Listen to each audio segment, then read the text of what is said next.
Hey everybody, welcome to another QuickSave review with me, RC. Today we're going to be playing a bit of In My Shadow on Steam. Now, In My Shadow is a puzzle platformer where you manipulate the shadows on a wall to create the platforms you're jumping on to get from point A to point B. And it's actually pretty cool. It's really well put together, actually.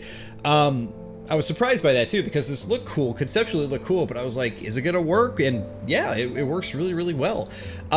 There's a couple things in it that I'm a little kind of iffy on, but nonetheless, the game is actually really impressive. From what I could tell, it's one person developing this game. In the embargo email I got, they said that they've been working on this game hard for the past 2 years, and it shows. It's actually a pretty polished little game here, I gotta say.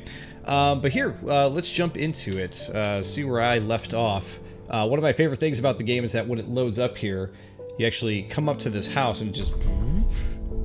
I love that effect. That's super cool. Let's see, I'm going to turn down the sound just a little bit here. So, let's start at the beginning here. So you play as this little girl, and from what I could tell, she is, I guess, going through pages of her diary, and she chooses to only, from what I can tell, she chooses to only read the very, very sad entries. We're gonna start at level 3 here, just so you guys can get an idea of what we're doing here. So at 3, we had our breakfast together, so she's talking about her little brother, and her dog. Danny was very slow, while Fisker was just the opposite. The way he would look up, I know he wasn't full. I shared my food with him, along with a lot of memories. How sweet. So that's one of the more nice diary entries, I would say there. I'm not going to get into spoilers, but something happens with the dog, and they don't really explain why something happened with the dog, like where... Either way, I won't spoil the story or whatever, but it just kind of caught me off guard, where I was just like, wait, what happened? And they just jump to the end and you get thrown into the next chapter. And I was like, okay. So here's how the gameplay works. You got 2 boxes on this particular level. You can move them back and forth. You can see on the wall, the shadow completely changes. And I am actually going to turn the sound down just a tad more. Okay. So what you got to do is make sure that you can collect all of these, what I assume to be journal pages, and in doing so, not fall on those spikes that are down there. So let's try here. So boom, boom, grab that one, jump for it, and then we meet up with the dog. So you meet up with the dog, and there you go. That's the end of the level. How nice. So every few levels or so, you get like a story piece. And the story pieces, like I said, are usually pretty sad or depressing. They lead from, like, you know, sad memories with the dog to, like, the girl having, like, sort of, like, anger issues and not being able to deal with the family very well. It's just, like, a lot of strange, sad stuff. There isn't a lot of happiness here. And I guess that makes sense. Like, I guess some people look back on their lives that way, you know? But the whole time I'm kind of sitting here thinking, like, man, there's got to be some happy stuff going on here. Maybe not, I don't know. You can even make your platforms teeny tiny like this, which I think is what we got to do to actually solve this one. There you go. Now the whole first set of levels, the first 10 levels or so, are pretty simple. Once you start getting to chapter 2 levels, though, they do get a lot more challenging. He wasn't an ordinary dog. He was Fisker, the super dog. And his superpower being absolutely adorable. And then the next journal, they're like, except he got really sick, or something. Poor Fisker. We're gonna actually jump over to levels again. Yeah, go back to level selection. Head back out.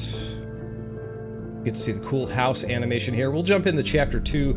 I actually just started chapter 3. From what I can tell, there are only 4 chapters in this game, so 40 levels altogether. I don't know if they're going to put a roof on this house and add more, but for the moment, it looks like you got 40 levels.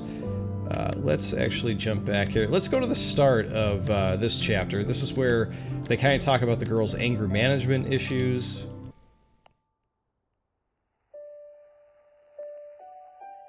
Each day was equally exciting and special. Danny and I were pampered with surprises.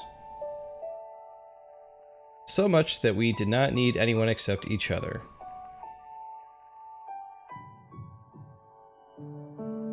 Alright, so it all starts out innocent enough, right?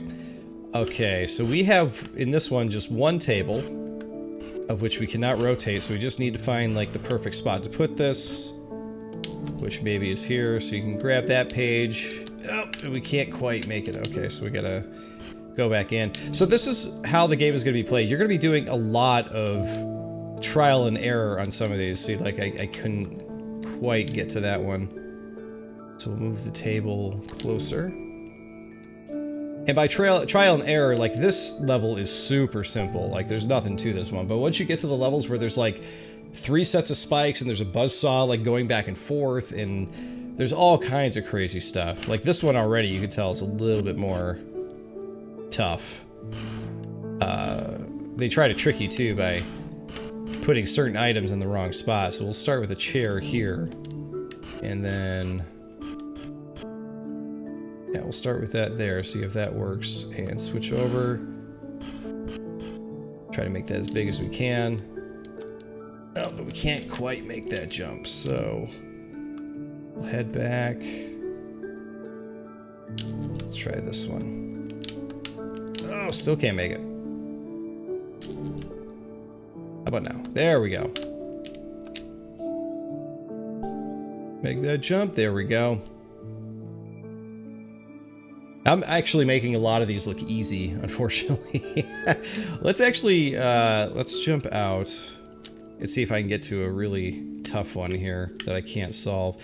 I've solved all of Chapter 2 so far, but let's see if we can find one that's really tough. Where do we leave off? Maybe try 7? Alright, so here's, you can see what I'm talking about here. So you got buzzsaw buzzing over there, you got spikes moving all over here. This one actually took me quite a bit of time to kind of figure out, and I don't know that I would actually remember what I did. But you do start getting items like this little table here, where when you jump on it, it actually breaks apart after you jump off. And there you go. And when you die, actually, you just go right back to the start here. So this one actually is going to take a little bit of a to-doing here. So yeah, my biggest thing with this game, my biggest critique is just the way the story is told. I think that it's told in a clever way. However, I'm not quite sure what's happening at times, and I'm not quite sure what the point... oh, jeez.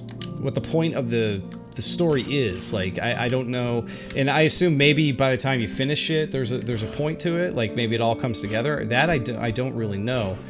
But it's kind of strange the way it's all kind of thrown together, because it just seems like it's nothing but like sad memories from this girl,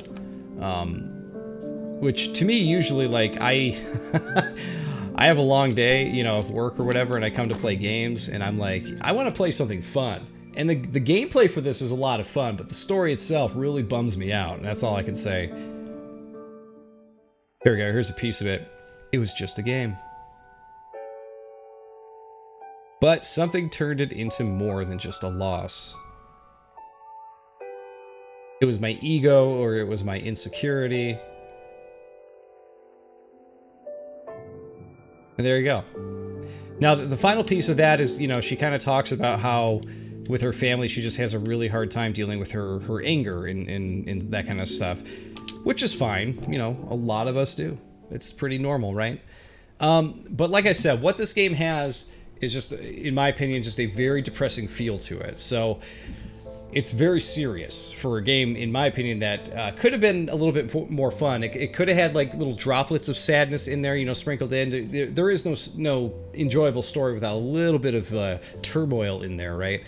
But this just feels like, so far, it's been nothing but like sad stuff, and the tinkling piano and stuff like that just makes it even more sad. And the fact that the title screen literally says "In My Shadow" and has her looking to be crying at her laptop is just like, oh my god, it's like immediately a bummer. So but that's the game. That's In My Shadow. I don't think it's a bad game at all. I think it's actually really, really well put together. But, you know, prepare yourself with a box of tissues, possibly. That's what I'll say.